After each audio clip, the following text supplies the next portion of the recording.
Muy bien.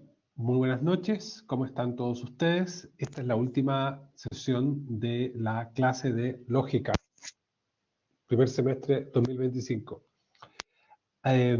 Como comenzamos la clase anterior, les cuento que esta es la segunda parte de una unidad final, ¿no? Como un excursus final que trata sobre las falacias, ¿ya? Entonces, yo voy a mostrar la continuación de la PPT que estábamos mostrando en la clase anterior. ¿Ya? Como dijimos la vez anterior, había 4 tipos de falacias, ¿ya? Las de relevancia, que eran las que aquellas en las cuales las premisas no concluían verdaderamente la conclusión que se estaba tratando de mostrar. Después unas que se llaman de inducción deficiente, que en el fondo, si bien eran como de relevancia, pero más chiquititas, ¿no? Cuando se asumía más de lo que estaba presente en las premisas. Después la de presuposición, que en el fondo se parecen un poco a las inducciones deficientes, lo que pasa es que se interpretan de una manera incorrecta, ¿no? Y las de ambigüedad, que vamos a ver al final, que tienen que ver con un asunto más técnico, ¿no? Que operan por la confusión de los términos presentes en las falacias, en las premisas, perdón. ¿Ya? Entonces, a ver, no, algo pasa que no me...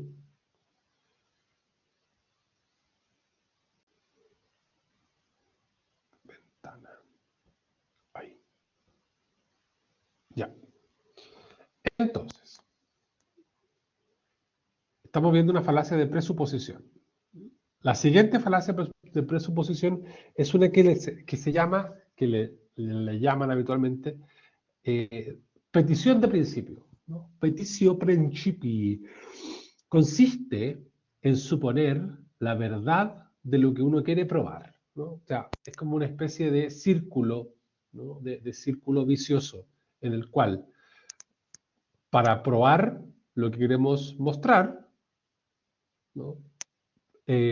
Hacemos que el interlocutor, de alguna manera, nos conceda ya antes justamente lo mismo que queremos probar. ¿Ya? Entonces, se produce al argumentar a favor de nuestro punto de vista, entregando una razón que es equivalente a esta. Bien. En otras palabras, se usan los mismos principios que se tratan de fundamentar. Por ejemplo, las reglas del juego son súper fáciles. Quien gana quien pierde y pierde el que no gana. ¿Ya? Okay. O, por ejemplo, cuando alguien dice la democracia es muy simple, ¿no? Se trata de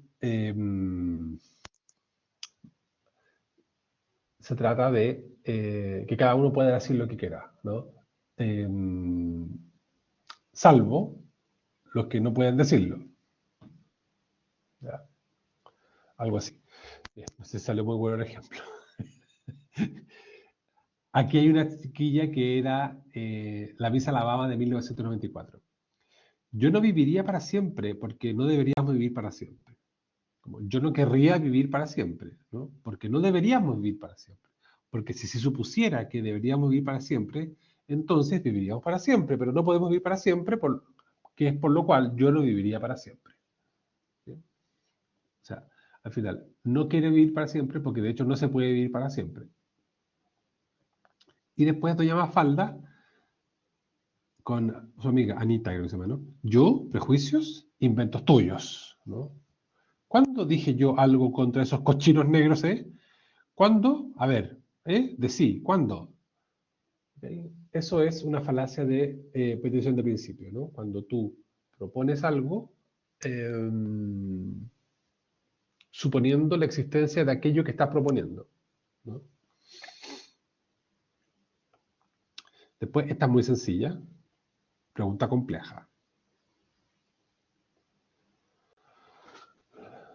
Se formula una pregunta de tal forma que se propone la verdad de alguna conclusión implícita en esa misma pregunta, ¿no? O sea, es una trampa en la cual en la misma pregunta, de alguna manera, ya se presupone que es verdadera la respuesta, ¿no? O alguna de las formas de respuesta. Señor ministro, ¿ya se decidió a decir la verdad sobre sus propiedades? Yo me acuerdo que en los 90 hubo un ministro que tuvo que irse porque le habían regalado un caballo, ¿ya? Eh, entonces, señor ministro, ¿ya se decidió a decir la verdad sobre sus propiedades? ¿Qué se está diciendo? Se está diciendo que el señor mintió. ¿Todavía golpeas a tus hijos? Entonces, esa no es una pregunta simple, es una pregunta compleja. ¿Por qué es compleja? Porque en el fondo estás preguntando dos cosas, ¿ya? O pareciera que, o de alguna manera hay una trampa dentro de la pregunta. O sea, en el fondo son dos preguntas. Como, ¿usted golpea a sus hijos? Y si es el caso, ¿todavía lo está golpeando? ¿Ya? Y respecto del ministro, como, claro, usted está mintiendo, ¿no? ¿Se decidió a decir la verdad? Son dos preguntas. Y las joyas que sustrajo a su abuela fueron para drogarse, ¿no es así? Entonces, ¿sustrajo joyas? Si es el caso que sustrajo, ¿lo hizo para drogarse? Entonces, esta es la clásica pregunta que hace un interrogador, ¿no? O la clásica pregunta que hace un periodista, a un político, ¿ya? Pero cuando uno ve películas de espías o de policías, el interrogador hace este tipo de preguntas. Son preguntas complejas, ¿no? El que cae, cae, ¿no? ¿Las joyas que sustrajo de su abuela fueron para drogarse? ¿No es cierto? Sí. El que no está preparado puede caer redondo. Y entonces tenemos muchas veces la problemática de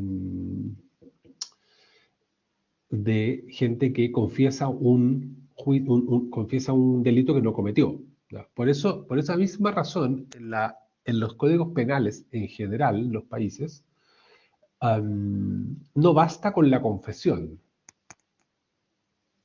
sino que a pesar de que un delincuente confiese que hizo algo, el fiscal o el investigador tiene que eh, probar, ¿no?, que tal persona cometió un delito. ¿Bien? Ya. Siguiente.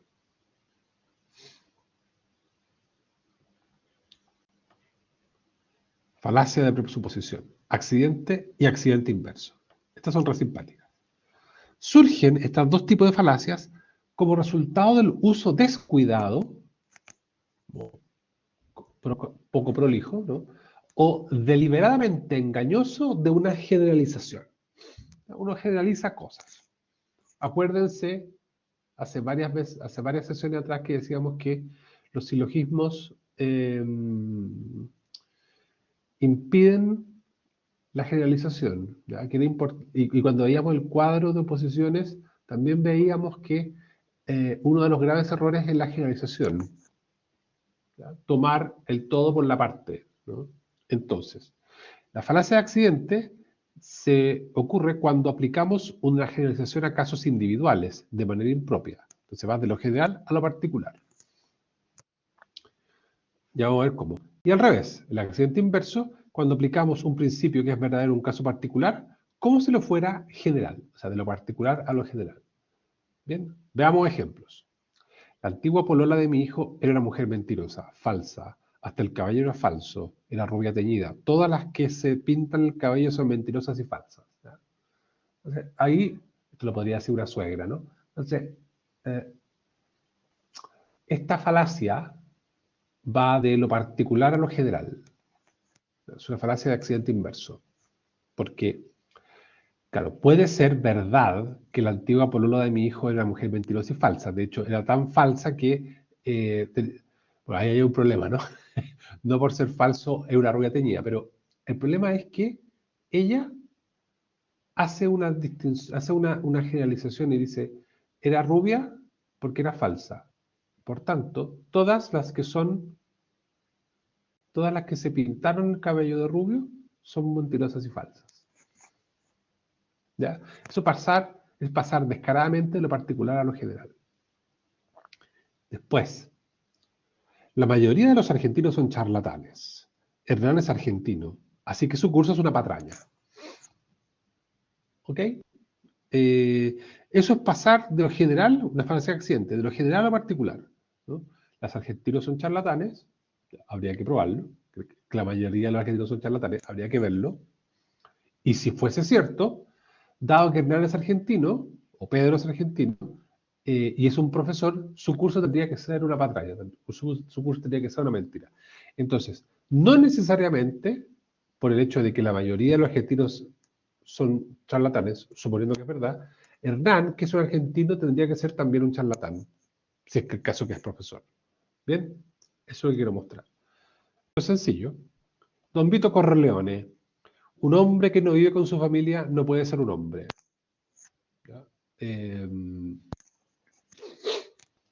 Esto lo dice en un momento en que, claro, decía algo así como que en el fondo, aunque el hombre tuviese unas amantes, tenía que mantenerse con la señora, una cosa bien curiosa, ¿no? Entonces, claro, no podía dejar a la familia, ¿no? Se lo decía a su hijo. Entonces, claro, esta frase, que es una falacia, es mucho más interesante porque, en el fondo, la frase es, un hombre que no vive con su familia, o sea, un hombre que le falta una parte, según el que lo dice, ¿no? En realidad le faltaría el todo.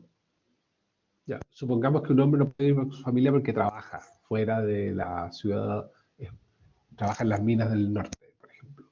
Ya, trabaja fuera de su ciudad. Entonces, si no vive con su familia, no puede ser hombre.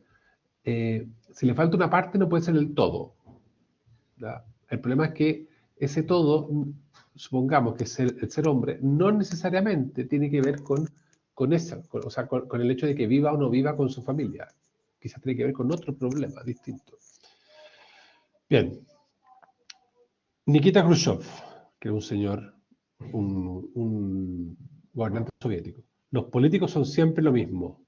Prometen construir un puente aunque no haya río. O sea, los políticos, él dice que los políticos son mentirosos o prometen cosas que en realidad no tienen cómo cumplir. ¿Bien?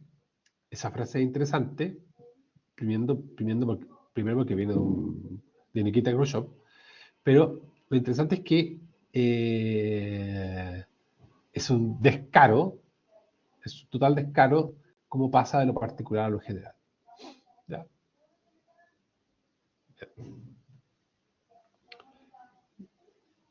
Voy acá. Ya. Ahora vamos a la falacia de ambigüedad. Acuérdense, un recordatorio. Son las conocidas también como falacias de claridad. O sea, le falta claridad. Aparecen razonamientos cuya formulación contiene palabras o frases ambiguas. ¿Ya? Por eso se llama ambigüedad. ¿Ok? Entonces, los significados que poseen estas premisas, por el hecho de ser como son, pueden oscilar, pueden cambiar de significado. Y tú puedes ocupar esa, digamos, variación a tu favor. ¿Ya?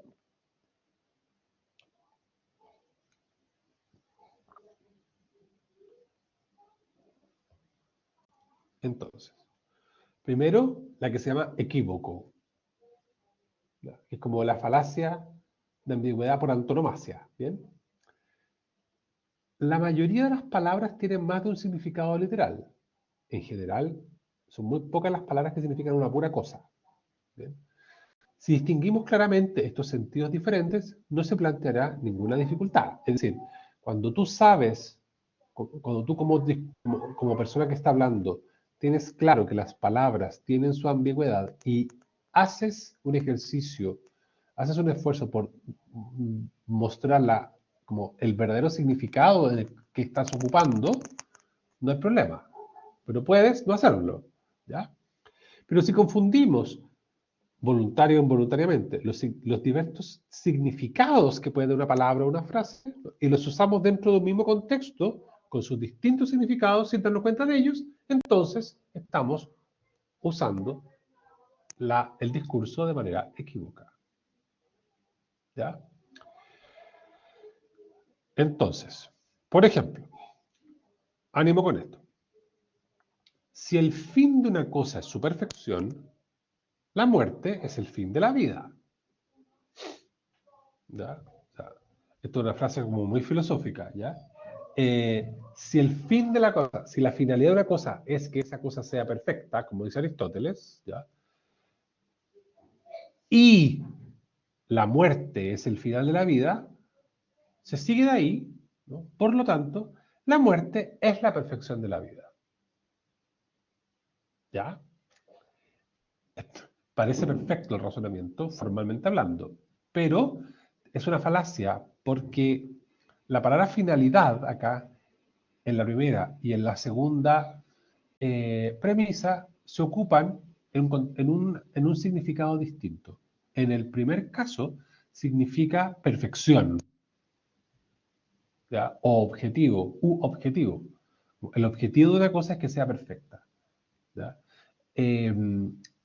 La finalidad, el propósito, también se puede decir así, de una cosa es que sea perfecta.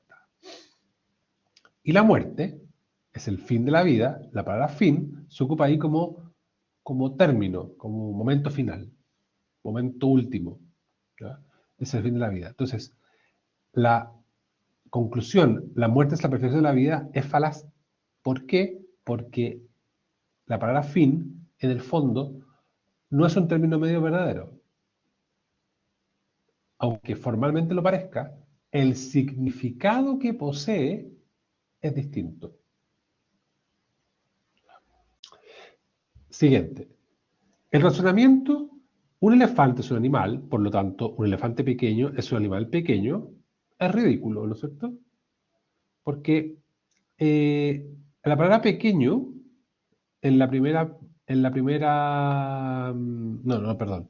La palabra pequeño acá, en lo que parece ser una conclusión, ¿ya? Eh, Cuando uno dice el elefante pequeño, ya, lo que está diciendo se está refiriendo a un estado del animal, ¿ya? Comparativamente con el otro, ¿ok? Con el papá o con la mamá del elefante. ¿Ya? Entonces, en el primer sentido, se ocupa relativamente hablando. Un elefante pequeño es un elefante comparativo con sus padres. En cambio, un animal pequeño, claro, tendría que ser relativo de una manera más amplia, ¿no? Porque en realidad yo no puedo hacer no puedo ocupar la palabra pequeño para referirme a elefante y para referirme a ratón. ¿Ya? Eh, el término relativo, pequeño, hay que entender si se ocupa en un sentido como muy estricto o en un sentido más bien amplio. ¿Ya? ¿Ok? Porque, claro, un elefante es pequeño comparado con el universo, ¿ya? Pero en relación al ecosistema del planeta, claro, es un animal bastante grande. ¿Ok? Pero decir que un elefante pequeño es un animal pequeño es una falacia, porque la verdad es que un elefante, aunque sea recién nacido, es un animal bastante grande en el concierto de la fauna de este planeta. ¿Ya? Eh, la palabra bueno también es un término relativo. O sea, lo bueno es respecto de algo, ¿no? Y con frecuencia se ocupa equívocamente. Cuando se argumenta que el señor Pedro sería un buen presidente porque es un buen general, ¿ya? O debe ser una buena persona porque es un buen padre, o un buen maestro porque sabe mucho, se comete una falacia de equívoco. Porque en el fondo, ser un buen padre no es lo mismo que ser un buen maestro porque se sabe mucho. ¿ya? O sea, no se sigue que alguien que sea un buen padre necesariamente vaya a ser un buen presidente, ¿ya? O porque sepa mucho necesariamente sea un buen profesor. Bien. ¿Por qué? Porque la palabra bueno tiene que ver con lo relativo a la cosa. Entonces, se puede ser un buen padre y, y no necesariamente un buen presidente.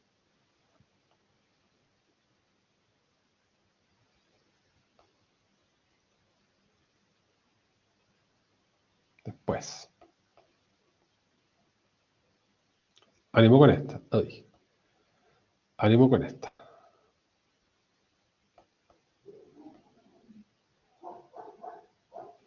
Falacia de anfibología.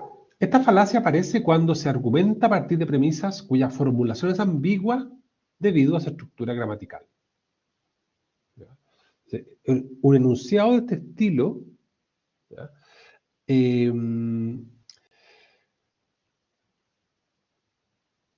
Es como es, ¿no?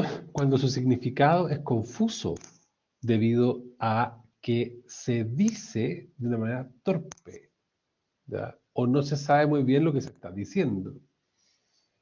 Entonces, esa torpeza supone que puede tener un significado correcto bajo un contexto o falso bajo otro. ¿Ya? Eh, un ejemplo clásico de anfibología se relaciona con Creso y el oráculo de Delfos. El rey Creso de Lidia planeaba una guerra contra el reino de Persia. Como era un hombre prudente, no querría arriesgarse a emprender la guerra sin tener seguridad de ganarla. Por tanto, fue a consultar al oráculo de Delfos, ¿no? Del cual recibió la siguiente respuesta.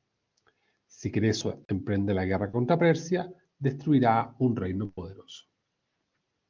Con esta predicción, Creso se lanzó a la guerra y fue rápidamente derrotado por Ciro, rey de los persas. Ciro perdonó la vida de Creso y poco después Creso mandó una carta al oráculo de Delfos quejándose amargamente. Los sacerdotes, ¿no?, los que hablan del oráculo de Delfos, le respondieron que el oráculo había hecho una predicción correcta. Al desencadenar la guerra, Creso destruyó un poderoso reino, el suyo propio.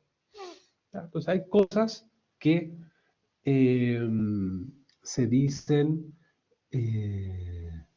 se dice en un contexto, ¿ya? Pero en realidad después uno se da cuenta que en el fondo tenían sentido en un contexto y en otro sentido eran falsas. ¿Ya? Pues claro, para que esta falacia pueda tener sentido, a veces hace falta que pase el tiempo.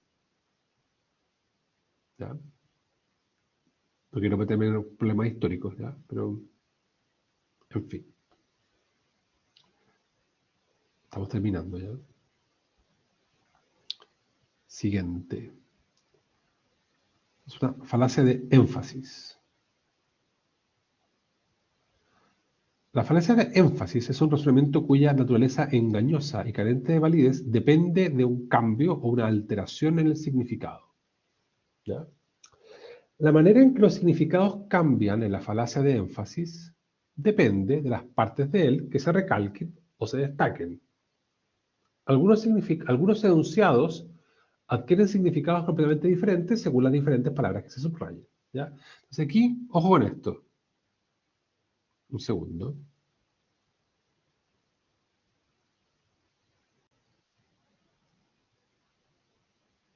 Ya,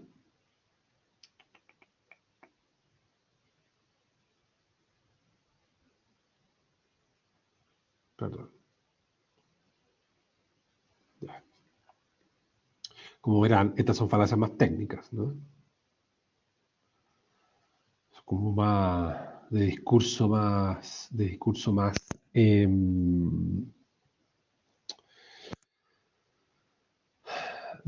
formal, ¿ya? Ejemplos. Una variante de esta falacia ocurre cuando al hacer una cita, en la cual la introducción o la supresión de comillas, letras cursivas o signos de exclamación puede cambiar el significado. ¿Ya?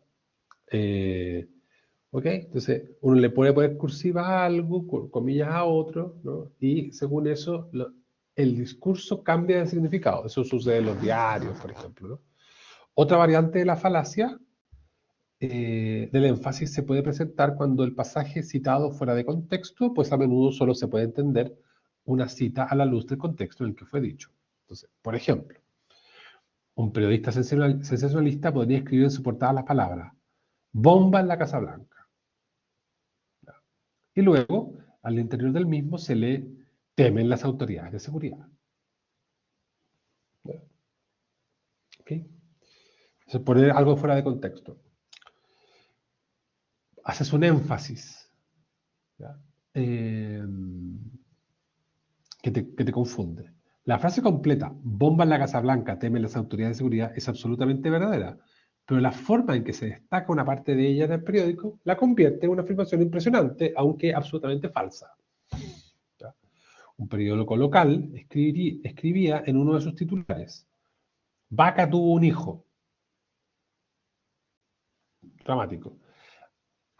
La información al interior del mismo aclara que la vaca tuvo a un niño subido en un árbol por espacio de 2 horas. Y en muchos anuncios de propaganda se encuentra el mismo énfasis engañoso. Se nos escribe el precio del artículo con letra grande y con letra más pequeña, más impuestos. ¿Ok? O todas las ofertas de 999,99 ya caen en esta misma categoría. Bien. En el fondo están cobrando 1.000 pesos. ¿Ok? La letra chica es una letra, todo lo que se dice grande y después tiene con letra chica, ¿no? Es una falacia de acento, evidentemente. Hay que leer la letra chica. Después viene la falacia de composición. Tiene 2 tipos.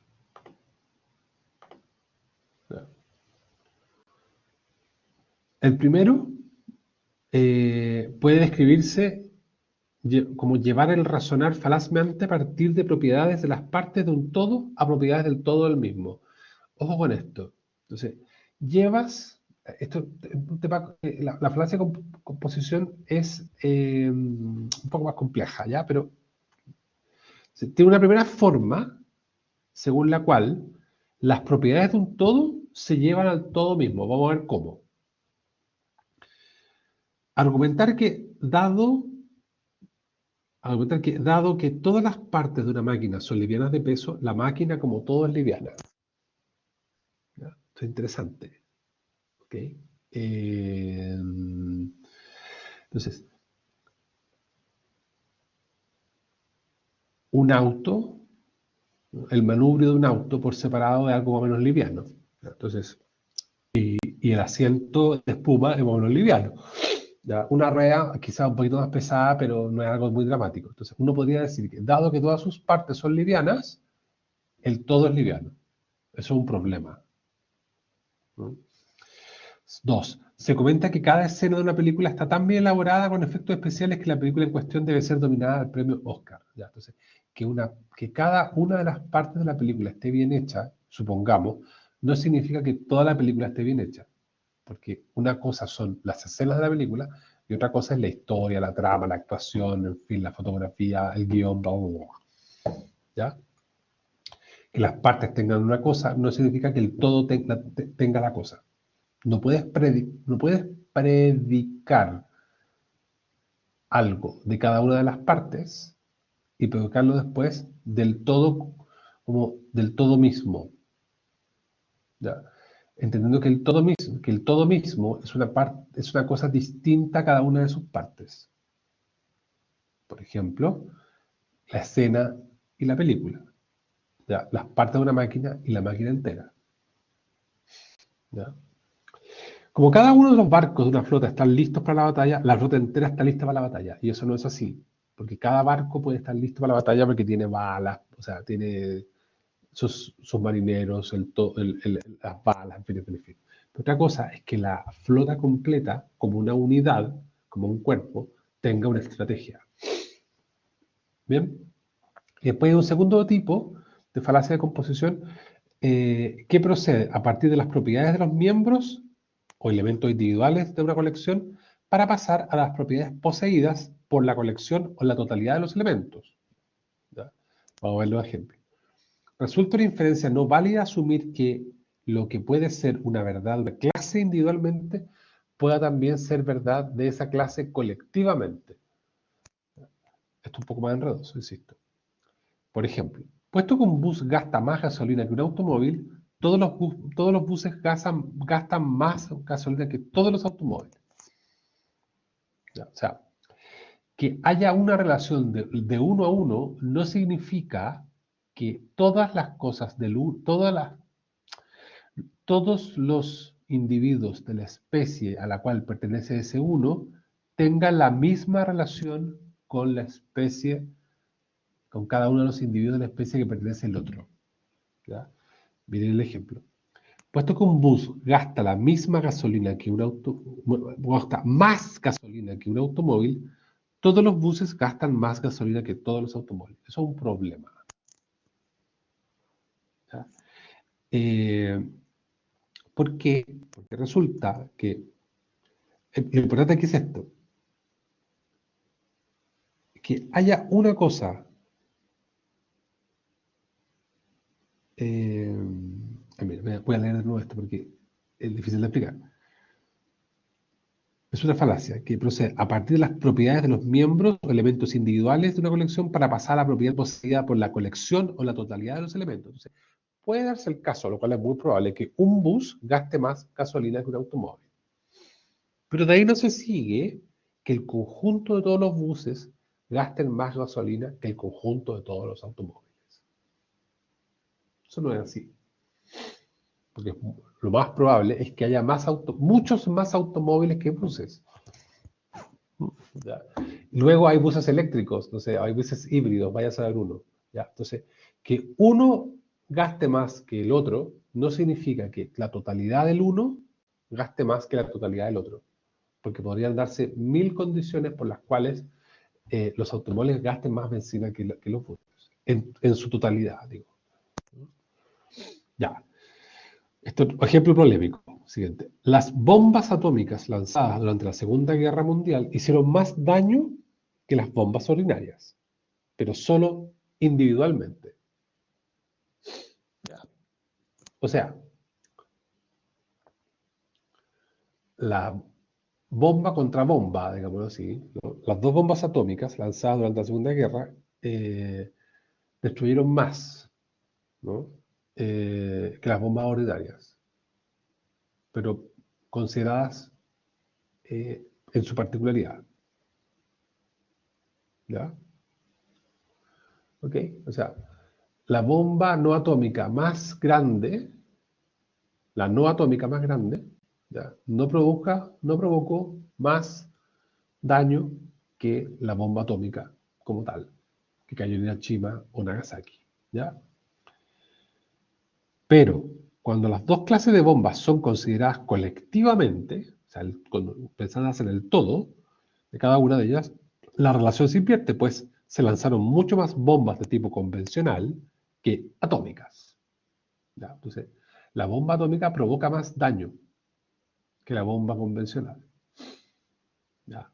Y eso es así, hicieron más daño cada una de ellas. Pero si uno mira el todo, todas las bombas convencionales que cayeron sobre todos los países que tuvieron en guerra, esas bombas destruyeron más que las dos bombas atómicas. Ignorar esta distinción es un razonamiento que originaría una falacia de composición. ¿Ya? Y por último, la de división, que es lo mismo por al revés. ¿Ya? Es simplemente la inversa. Como en el caso de la composición, hay dos tipos. El primer tipo de división consiste en argumentar falazmente que lo que es cierto de un todo debe serlo también de cada una de sus partes. Por ejemplo, puesto que una sociedad comercial es muy importante y el señor Pérez es funcionario de esta sociedad, el señor Pérez es muy importante. ¿Ya? Eso no puede ser así. Concluir que un estudiante debe tener una gran habitación porque vive en una gran pensión. ¿Ya? que haya un gran hotel no significa que las habitaciones sean grandes. Podrían ser pequeñas, esa es la idea, ¿no? Hay casas gigantes que tienen piezas chicas, un problema. Hoy hay casas más chicas que tienen habitaciones muy grandes. Se toma como premisa, habría que ver cuál es qué es la mejor, ¿no? Casa grande, habitación chica o casa chica, habitación grande. Se toma como premisa que una máquina es pesada, complicada y costosa. Se concluye que cualquier parte de la máquina debe ser pesada, complicada y costosa, ¿no? El mismo ejemplo, pero al revés de la versión anterior. Y hay un segundo tipo de falacia de división que consiste en deducir de las propiedades de una colección de elementos las propiedades de los elementos mismos. De la colección a los elementos mismos. En este caso, el primer tipo era un cuerpo, como de un todo, a sus partes. Aquí es de una colección a los miembros de la colección. Por ejemplo, alguien podría afirmar que puesto que los indios americanos están desapareciendo y el señor Pérez es un indio americano, el señor Pérez está desapareciendo. Es bien ridículo, pero puede ser así. Si los perros son animales muy comunes en nuestra vida y los pequineses son una raza de perros, entonces los pequineses son perros comunes. El perro pequinés es una cosa bien extraordinaria. Ya. Bien, listo.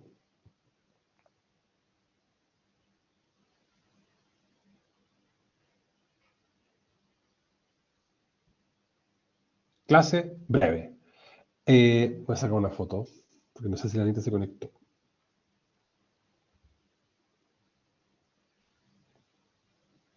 Ya. Entonces, con esto se termina la asignatura de lógica. Yo estoy en proceso de corregir el trabajo, un poquito más lento este trabajo de corrección, y tengo que terminarlo pronto. Entonces, yo supongo que el día jueves a más tardar van a estar las notas puestas. Yo llevo ya casi la mitad. Ok, entonces mañana termino de corregir, le paso las notas a Anita y Anita las pondrá el día jueves, por ahí. Ya. Así que ya tendrán ustedes su nota y ahí sabrán si tienen que dar o no el examen. Yo que en general pienso que tú tienes que darlo, ya. Eso. ¿Estamos claros? ¿Dudas o preguntas?